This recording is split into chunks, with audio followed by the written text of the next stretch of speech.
Mga kasama, alam nyo bang mahigit 80% ng populasyon po ng Pilipinas o mahigit 70 milyong o 78 milyong Pinoy ang protektado ng PhilHealth? Ako po si Rod Marcelino at welcome sa radyo mo sa Nutrisyon. Malusog na katawan, nutrisyon ang kailangan. Malusog na isipan, nutrisyon ang kasagutan. Para sa malusog na mamamayan, gusto nutrisyon ang katuparan. Magandang hapon mga suki!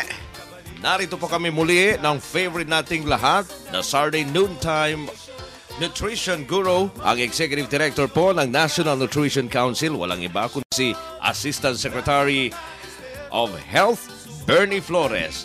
Magandang hapon, Ma'am Bernie, at welcome back. Thank you very much, Rod. Thank you very much. At sorry ho sa absence ko. Naku, meron ako ng utang sa inyo. Wala ako nung last week.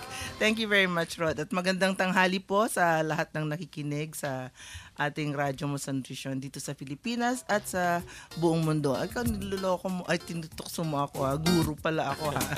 Aba po naman, Ma'am Bernie. Guro o guro sa Tagalog, di po ba? Oh. Ang nagtuturo ng mabuting nutrisyon at gabay sa landas patungo sa kalusugan. Naks naman ha. Nabanggit mo rin lang naman, Rod, ang landas patungo sa kalusugan o road to health.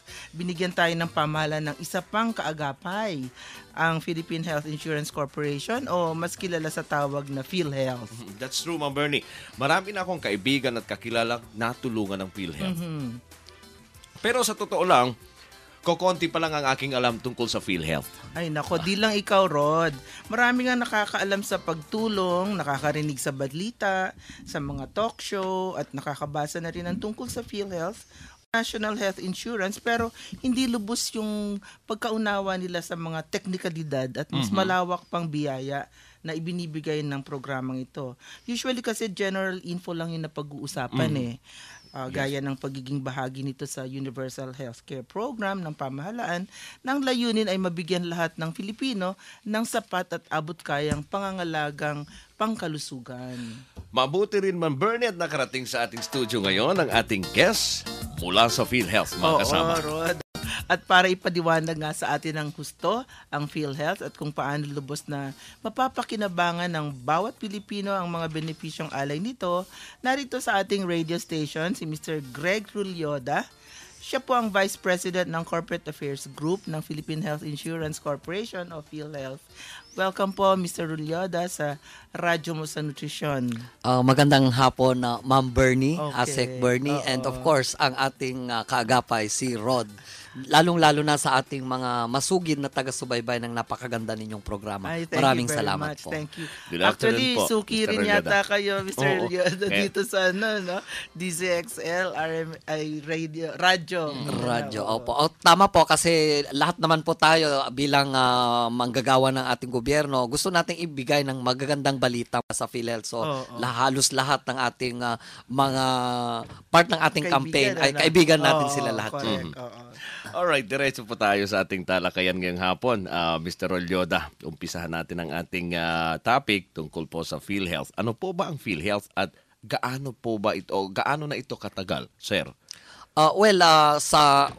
Marami pa siguro masyadong hindi nakakaalam ang PhilHealth. Ang PhilHealth po, ito yung Philippine Health Insurance Corporation. Ito ay naitatag noong Pebrero 14, 1995. So ito ay hindi siya ganon. Araw ng puso. Pag titignan ninyo, 17 taon. So hindi pa turn to 18 pa lang kami, mag-debut tayo next year. So abangan ang magandang celebration sa pagiging debutante ng ating PhilHealth. So sa ngayon, 17 taon na tayo at ito yung ahensya na namamahala dito sa kalusugang kasiguruhan para sa ating mga mamamayan. So ito yung health insurance coverage at siyang nagbibigay ng totoong financial risk protection o yung pagbibigay kaagapay sa ating mga kababayan na siyang magbibigay ng ating katungkulan na dapat ang ating mga mamamayan ay hindi masyadong mabigat ang kanilang gastusin, lalong-lalo na pag sila ay nangangailangan ng atensyong medikal.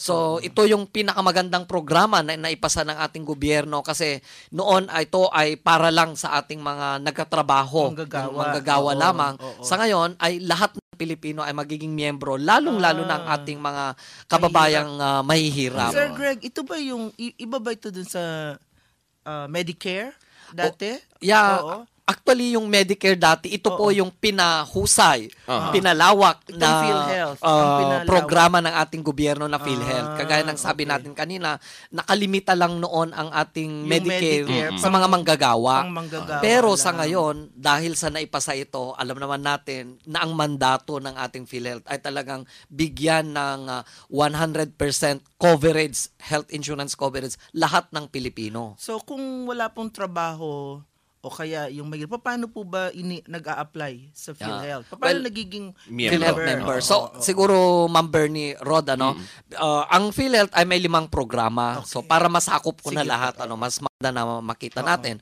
Yung unahin natin yung pinakauna, yung pagpapatuloy ng health insurance noon ng ating mga manggagawa. So, pinag-isa yung Medicare sa SSS at saka yung sa GSIS. So, pangalawang naitatag noon ay nagkaroon ang OWA ng kanilang sariling Medicare naman yung para sa mga OFW. So ito ay naisalin na rin sa PhilHealth, yung ating OFW. So pangalawang programa natin. At dito sa pinalawak na programa ay meron pang 3. So una, yung tinatawag nating sponsored member na nung una ang tawag natin yung indigent program na ito lahat ng mga mahihirap basta ikaw ang naitala ng ahensya ng DSWD o yung local na pamahalaan, ikaw ay dapat binibigyan ng proteksyon ng ating pamahalaan, both the local and the national government. Ito yung sponsored program. So pangalawang pagpapalawak natin ay ito naman tungkol dito sa mga individuals na may kakayanan na magbayad ng kanilang kalusugan. So ito naman yung tinatawag nating self-employed o voluntary membership. At ang panglima ay para sa ating mga lolo at lola, yung mga senior citizens, mga retirees and pensioners ay meron silang kasama na for life na walang babayaran, for life silang magiging member ng PhilHealth, kaya lang may 2 requisite nito. Una, may edad na 60 at pangalawa, ikaw ay nakapaghulog sa PhilHealth ng 120 monthly contribution. Ilang taon yun? 6 So, years. 10 years. 10 years, ma'am. Correct, 10 years. So, dapat 10 years prior to 60 years old, member ka na. Dati ka nang nagbabayad, member ka talaga. Tapos, paano mag-member? Madali lang po. Ikaw ay fill up lamang ng tinatawag nating PhilHealth Membership Registration Form or PMRF.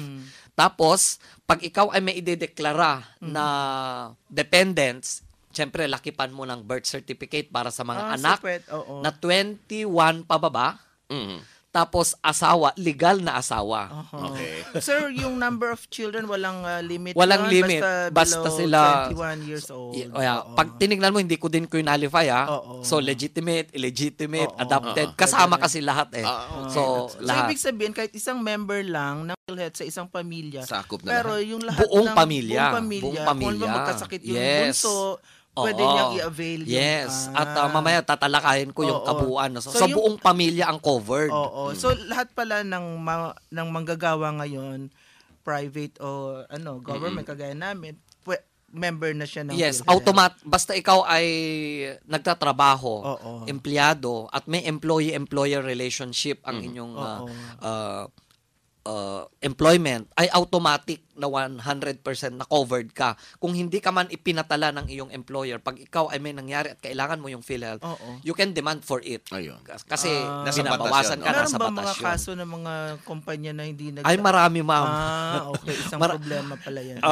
Pag nakita natin, meron nga tayo isang kumpanya noon na naging controversial ang PhilHealth na 114 million na kontribusyon ng empleyado hindi nadala sa PhilHealth. So, yun. Pero yung mga empleyado hindi apektado. Okay. So, ganon. Pag naka-fill up ka, mag-submit ka ng requisite, yung mga documentary requirements para nag-prove. Hindi naman po mahirap yung mga requirements na yun. Napakadali kasi dating nandyan na sa ating mga files.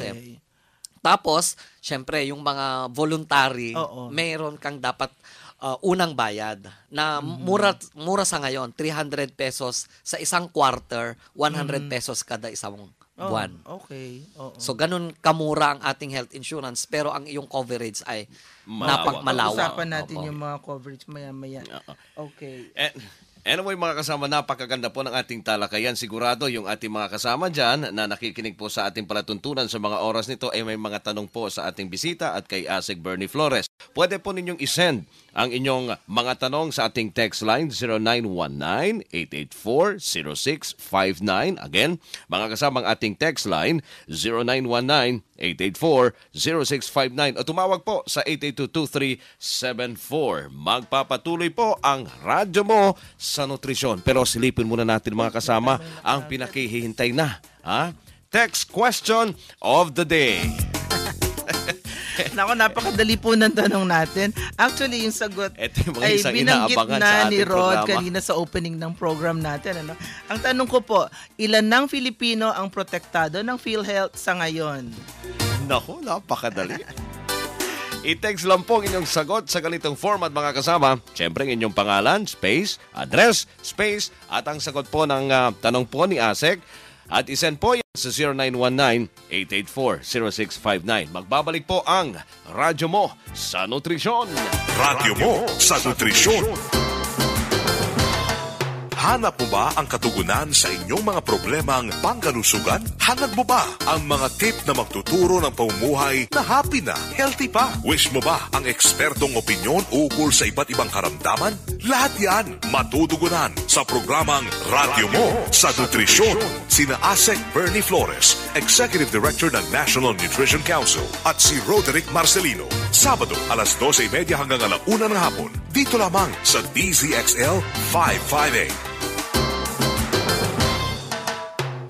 Welcome po muli sa Radyo Mo sa Nutrisyon at kasama pa rin natin si Mr. Reg Rulyoda. Siya po ang Vice President for Corporate Affairs ng PhilHealth. Pinag-uusapan po natin ang mga bagay-bagay na dapat nating malaman tungkol sa PhilHealth. Isa po yan sa pangunahing estratehiya ng ating pamahalaan para tiyakin ang kalidad, sapat at abot kayang pangangalaga ng kalusugan ng mamamayang Pilipino.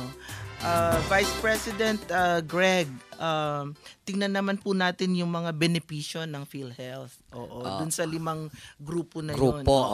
Sa 5 grupo, pare-parehas po ang ating benepisyo. Yan po ang social insurance. Okay. So ang social insurance kasi hindi porket mas malaki yung kinontribute mo, mas mataas ang benepisyo mo. Okay. So ganun po kasi ang social insurance wherein yung mas may kakayanan ay nagsusubsidiya para sa mga walang kakayanan at yung mga may sakit ay sinusubsidize naman ng mga very healthy.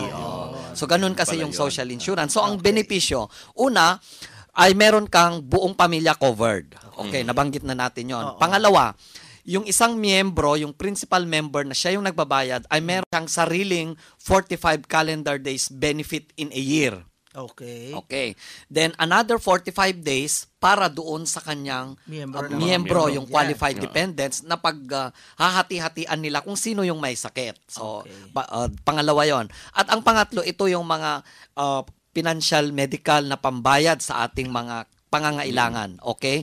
Una, ang nakaugalian kasi ng ating Medicare noon ay yung mga inpatient care.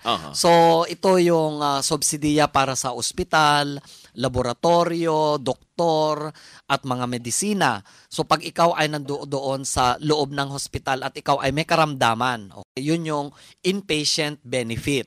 At ito ay nagkakahalaga ng, ito yung mahirap. Pag ang PhilHealth kasi nakasanayan na fee for service, yung pagbabayad natin, i-compute nila yung benepisyo ng isang miyembro ayon sa kategorya ng hospital, kategorya ng doktor, klase ng sakit. So yun yung fee for service na gusto nating iwasan kasi doon hindi alam ng member kung magkano ba talaga ang isang benepisyo. Though you are being subsidized. Like, let's say for example, room and board. Ang doon sa fee for service, it ranges. Depende sa hospital, it ranges from 400 to 1,100 a day. So, ganun din yung medisina, it ranges from 5,000 to 40,000. So, maraming komputasyon yon. So, yun yung inpatient care. Pero meron tayong inintroduce na pangalawang benepisyo, ito yung case rate. Ito yung, kasama yan. Yung case rate ngayon, ay ito, alam na ng miyembro magkano ang kanyang benepisyo sa isang sakit. Kinompute nyo na. Yeah, computed. So, pag titignan natin, ito ay napakyawan yung isang package, sakit. Si Manny Package. Hindi si Manny. So dengue, let's say for example, okay. usong-uso ang dengue ngayon. No? Yung dengue 1, ito yung hindi malala na sakit na dengue. So automatic bibigay ng PhilHealth sa'yo 8,000. So regardless of how many days ka dun sa loob ng hospital, mapaaga ka man na mapaalis, 8,000 kaagad ang benepisyo ng isang member. Pero kung yung malalang dengue, 16,000. 16,000. So magkano ang premium mo? 1,200. So malaki ang talagang benepisyo. So yun yung pangalawang inpatient benefit. At meron naman tayong outpatient. Meron na rin. Especially yung mga chemotherapy, radiotherapy, di ba? Talagang kasama na rin ngayon. kasama na rin yan. At alam nyo, case rate na rin yan ng binibigay ng PhilHealth. So meron tayo yun sa radiotherapy, 3,000 at hemodialysis, 4,000 every session. Entitled ka doon. Yun pa, Mr. Greg, yun ba ay yung rate na yan na kinompute nyo na? Ano ba yan? Medyo sumasabay ba yan sa talagang rate? Yan, napakagandang tanong. Yan yung rate, tama yun, sumasabay. Yan yung pinaka-latest. So ito, mag-a-adjust. Meron nga kaming unang implementasyon, at least 6 months to 1 year. Nakatest na ito. So may mga doktor na dapat i-adjust daw namin yung rates in some cases. So tama po sila. So ito, understudy na and about to raise yung additional. Okay. So ganun, ito yung mga case rates, 23. Kasi conservative pa yes, yun. napaka-conservative. At ito yung basic na ibinibigay. So, ang pangatlo, meron tayo yung mga bagong benepisyo, yung outpatient care. Ito naman yung mga tinatawag preventive care. Yung libreng konsultasyon. Tapos, meron na rin yan ngayon. meron tayo yung mga Correct. diagnostic and services, yung laboratory test ka sa dugo, di ba? Tapos lipid profile and so on. So bago Tapos, lang to.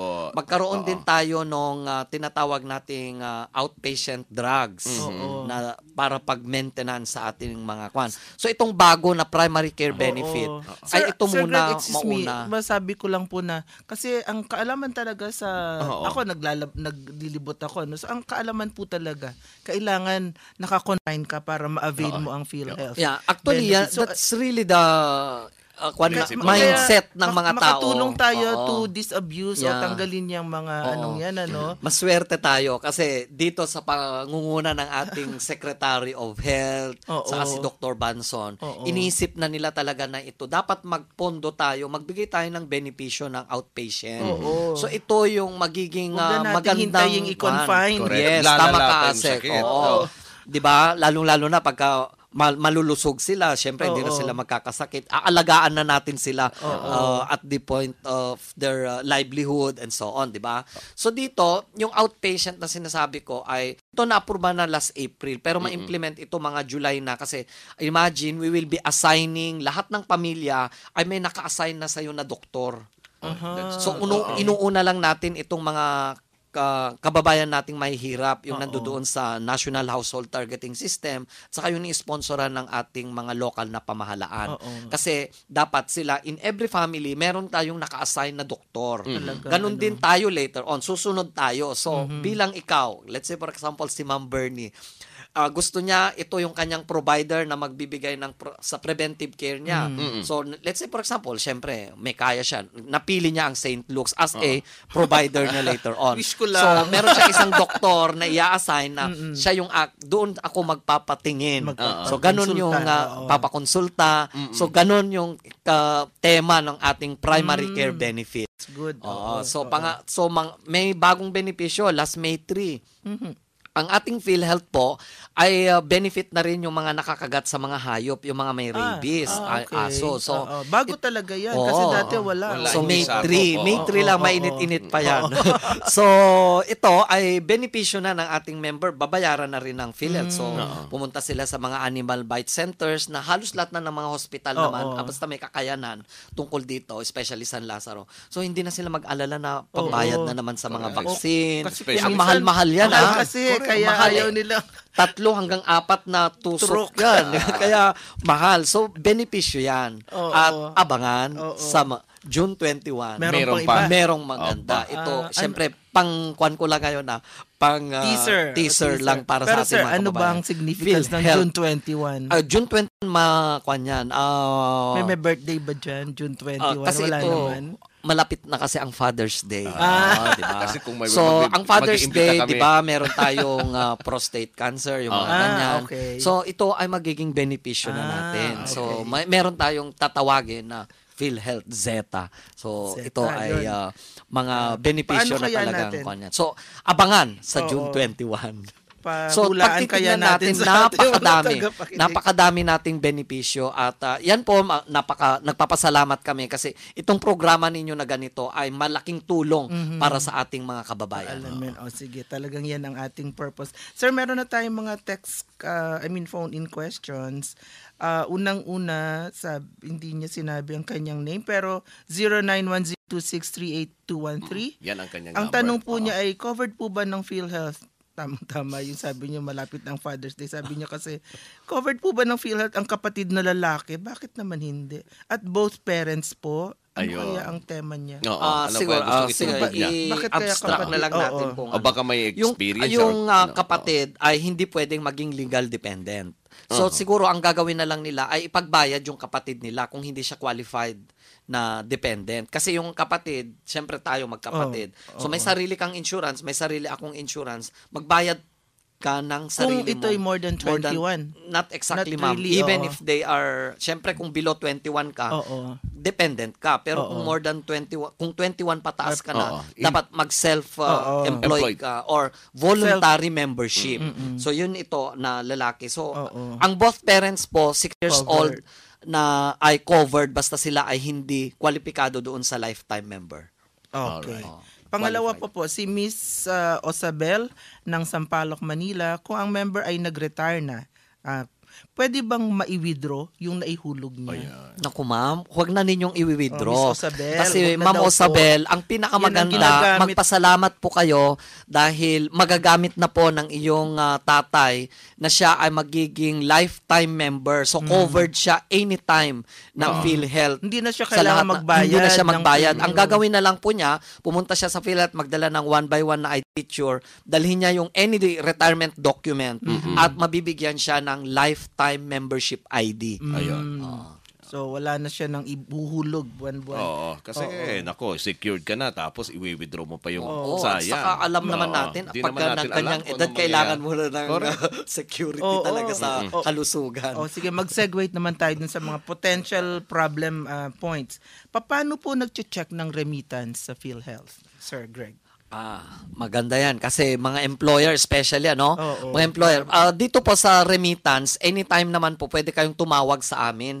At tanungin Bibigay niyo ninyo, mamaya. ibibigay namin yung, sa ngayon, bigay ko na, 4417442. At dito ay sasagutin kayo ng aming call center agent at ibibigay sa inyo yung latest contribution, ano yung bungi ng iyong Ulitin natin, kontribusyon. 441-7442 mula 8 o'clock hanggang 5 o'clock, Lunes hanggang Bukas Biyernes. po yung linya. Bukas po yung linya. Okay. Okay, so online bali ang Yeah, inyong kung gusto nila ma'am, Rod, pwede silang mag-Facebook na lang at sasagutin namin, papadala pa namin kung magkano, okay. ilan yung kanyang Okay contribution. din, Sige po, ano O pong Twitter. Facebook? Yan. Facebook. Pumunta lang sila sa PhilHealth. Nandoon na yung Facebook na. Pwede PhilHealth. silang mag-chat sa Facebook, sa PhilHealth. Yes, opo. Okay, marami na tayo. Madali po bang mag-claim ng benefits? Ayan. Sa gusto natin, madali talaga. Kasi po, dapat nakli-claim nyo ang inyong benefits at the point of service. Sa ospital pa lang po, you can demand. If you are a PhilHealth member, you can demand na dapat iawas ka ang benepisyo mo. At dapat, basta kompleto yung papeles mo. Kasi syempre, yung ospital naman, natatakot, baka hindi bayaran ng PhilHealth kung walang ano. Baka hindi So, ka ganun talaga totoong kadali miyembro. ang dapat PhilHealth ninyo. You can demand for it.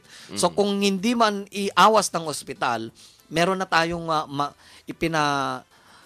lagay ng mga iba't ibang PhilHealth staff sa ating mga iba't ibang hospital para kung may reklamo, doon na sila kaagad doon nila idulog yung reklamo. idudulog yung report. Yung tinatawag naming PhilHealth Cares. Ito yung Customer Assistance Relationship Empowerment Staff sa mga hospital. So doon sila dumulog kung hindi nila ma-enjoy kaagad.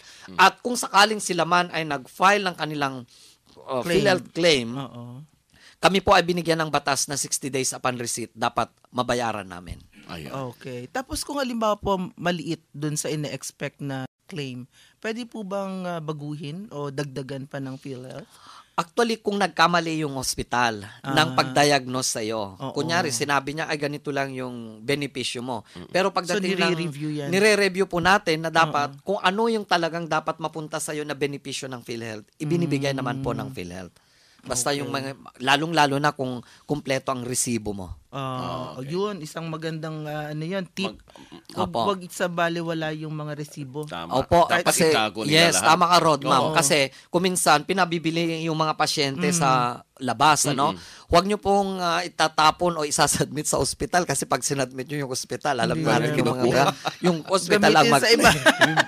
So, kung sakali ay ipangalan sa inyo yung mga resibo tapos i-file ninyo sa PhilHealth para kami ay magbabayad sa inyo.